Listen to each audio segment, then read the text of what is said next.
Mesure française qui a disparu, qui a changé un peu de nature, c'est l'ISF. Il a été supprimé, il a été remplacé par l'IFI, par Emmanuel Macron. Aujourd'hui, vous l'avez entendu, Fabien Roussel veut réinstaurer l'ISF et même le tripler.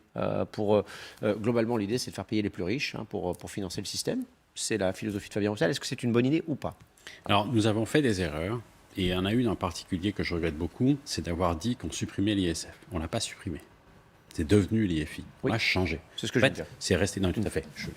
Je le reprécise bien. C'est-à-dire qu'on n'a pas supprimé l'ISF. On en a supprimé en fait une partie et c'est resté pour l'immobilier. Dans le budget de l'État, alors symboliquement, c'est très important. Et c'est pour ça que c'était vraiment une erreur de dire qu'on supprimait l'ISF.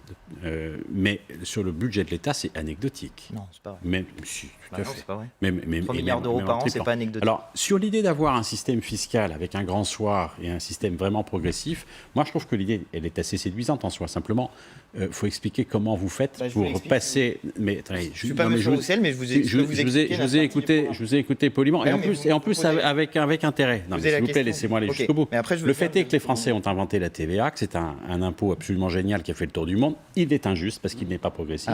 Il est très efficace. L'efficacité avec laquelle nous gérons la finance publique en France fait que la France a été quand même... L'offre de prêts à la France a été supérieure à la demande depuis le début de la crise sanitaire. C'est-à-dire que nous sommes un pays particulièrement attractif pour les investisseurs étrangers depuis quelques années et pour les créditeurs internationaux. C'est pour ça que l'idée de sortir, moi, je trouve ça absurde. C'est-à-dire que c'est bien d'être crédible. Quand on veut changer les règles du jeu, il faut d'abord montrer qu'on est capable de gagner avec les règles qu'on prétend changer. Qu'est-ce qui vous fait dire on perdra en attractivité? Je pense qu'on gagnera beaucoup. Non, je pense qu'en annonçant qu'on sort de tous les accords internationaux, c'est vraisemblablement, et en particulier de Frexit, c'est le poids de la dette qui va exploser du jour au lendemain. Même si nominalement elle ne changera pas. C'est le système actuel qui nous endette terriblement. D'ailleurs, pour la dette, l'ISF, vous avez mis symboliquement, 650 milliards d'euros de dette pour les confinements, etc., qui ne servaient strictement à rien, qui ont aggravé le problème du Covid. Comment ça, les confinements ont aggravé le Covid? Bien sûr, ils ont servi strictement à rien. Ils ont créé plein de problèmes de dépression, de suicide, de faillite, etc. Lisez les trucs de Stanford ou de Hopkins. Les confinements ont servi strictement à rien.